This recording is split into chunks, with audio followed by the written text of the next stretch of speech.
Hey there, and welcome back to another episode of Networking and Marketing Made Simple. First and foremost, I want to give a huge shout out to my home team, the team that I bleed green for each and every year, the Philadelphia Eagles, for advancing to the Super Bowl for the second time in the last 5 years. So I've born and raised in Philadelphia, grown up there, now live about 25 minutes outside of Philadelphia, just across the bridge in Jersey. But I can't tell you how gratifying it is as a sports fan, not only to have the Phillies in the World Series, came up a little bit short, but they weren't supposed to be there in the first place. The Sixers doing extremely well, and the Eagles returning to the Super Bowl. So for all those of you out there that are also football fans, send some good energy this way, and let's bring another championship home to Philadelphia. So let's get that out of the way. So again, welcome back to another episode, and have a very important topic to talk about today. So about a week ago, I conducted a poll. And I've done this poll,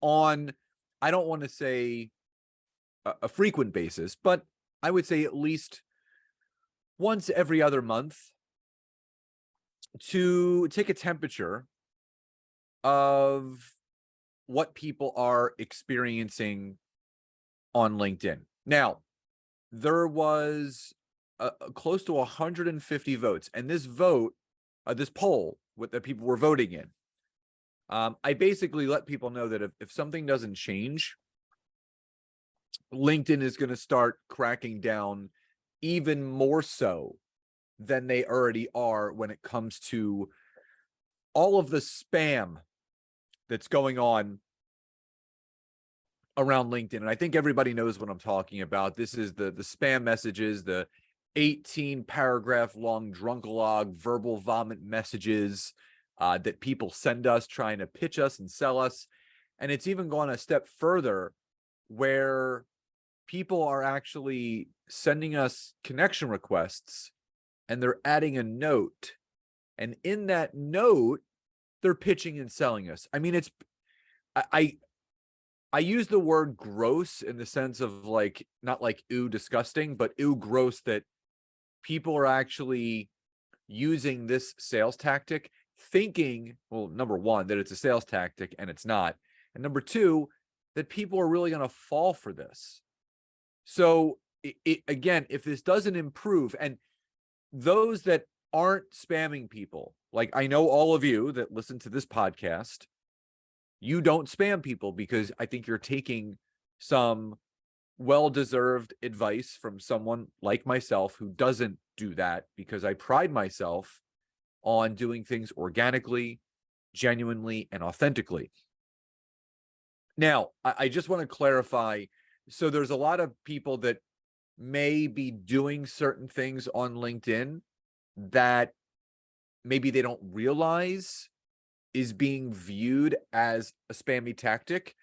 But also, if you don't know about these things, because maybe you're new to the platform, you're not using it as often, I just want to kind of give some forewarning to be on the lookout and what we can do. So if any of these things ever happen to you, it's okay to take it upon yourself to report someone's profile. The only way for the platform to improve is for us to take the initiative and keep it safe, keep it a networking platform, keep it business only, and keep it not salesy. Now, the three things that you always want to avoid to not allow yourself to get classified as a spammer on LinkedIn is, number one, when you are connecting with people, if you don't know them, meaning that there's no personal connection to the individual, just hit the connect button.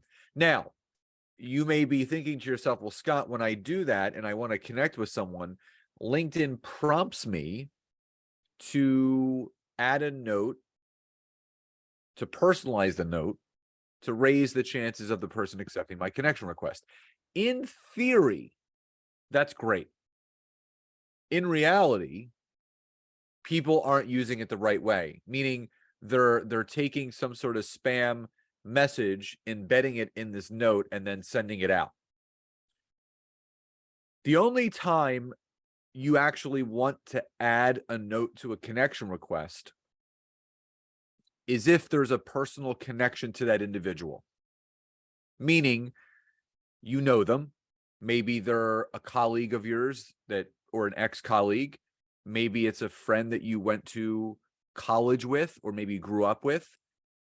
Maybe it's a current colleague or employee or coworker of yours. If there's a personal connection to that person, add the note and state the personal connection. Very simple. The second, I would say, occurrence where you would add a note is maybe you were referred to talk to that person. So I get connection requests all the time with a note attached saying, "Hey, Scott, you're coaching my friend XYZ person. I'm also interested in learning how to work with you. Please accept my connection and look forward to talking." That's a referral. They're making a mention of a connection point between myself and them with another person. So if you're going to connect with someone, make sure you make a personal connection to that individual. Now, here's the thing. There's a lot of people that will say they'll look at the mutual connections or shared connections that you have with that person, and they're like, "Oh, hey, I saw that you're friends with Rebecca John Stevens. Would love to connect." I think we can all agree that if not all, I would say a great percentage of our connections on LinkedIn we don't know. I have, between connections and followers, close to, I think, 29,000 connections. I don't know all 29,000 of those people. So if there is a mention of that personal connection to the person through another individual, make that mention. The third is something that happens to me all the time. Maybe you attended a workshop that my wife and I put on. Maybe you heard this podcast. Maybe you read my book. I have a lot of people reaching out to me on LinkedIn saying just that. They'll send me a connection request and they'll add a note and they'll say, "Hey, Scott, really enjoying your podcast. Would love to connect on LinkedIn. Hey, Scott, just read your book. Can't wait to apply everything that you wrote in the book. Hey, Scott, attended your workshop last week. Would love to connect." They're making some sort of connection point of how they came to find me. So those are the three specific instances where you do want to add a note to a connection request. The second thing you never want to do is use any automated services that connect and message for you. Now, here's the caveat. You will hear from marketing firms or digital marketing firms that, "Oh, hey, we have an approved software that we can attach to your LinkedIn profile that follows the guidelines of the user agreement to connect and message for you." They will tell you this. But what I will tell you is that they're lying. Because if you read over the user agreement on LinkedIn, which I will hyperlink in the description of this episode, you will clearly see all of the things that you can and cannot do. And one of the main things that you cannot do is use any software attached to your LinkedIn profile that connects and messages for you. Or if LinkedIn finds out that you have an automated software attached to your profile, which they can easily run a diagnostic to tell, they will restrict your account, and in some cases, they will delete it off of the platform. No if, ands, or buts. If you don't have the time to genuinely and authentically use LinkedIn only spending 20 minutes a day, which is what I teach. You shouldn't spend any time on it at all. And the third thing is never ever sell and pitch to your new connections in your initial reach out message. So for anyone that's ever attended any of our LinkedIn workshops, which we do multiple times a year, heard me speak, read my book, listened to this podcast for that matter, something that I always tell people is to follow what I call the magic formula. It's the proper way to message someone on LinkedIn. You state their name in a genuine fashion. Hey, Steve, great to be connected to you. You state and make known the genuine connection point between you and that person. I noticed that we both had a business background in XYZ profession or XYZ industry. I would love to hear how things are going with you, share more about what's going on with me and how we can support each other here on LinkedIn.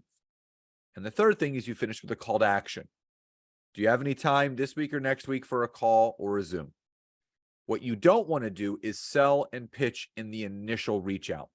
I can't tell you how many 18-paragraph long drunkalog verbal vomit messages I get each and every single week of people using this tactic thinking it's going to work.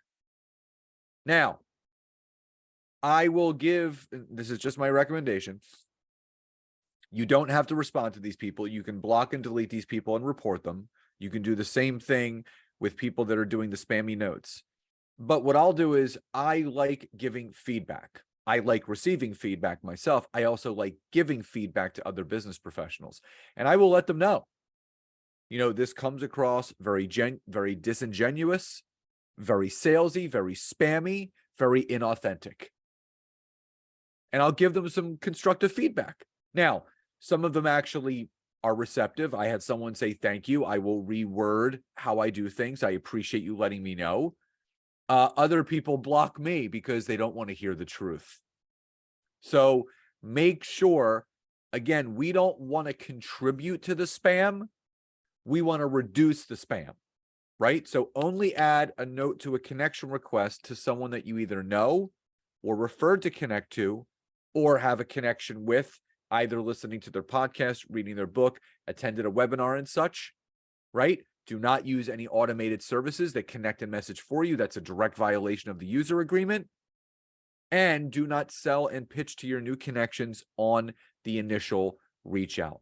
So again, I hope you found this helpful. Love and gratitude to each and every one of you, and I'll talk to you next time.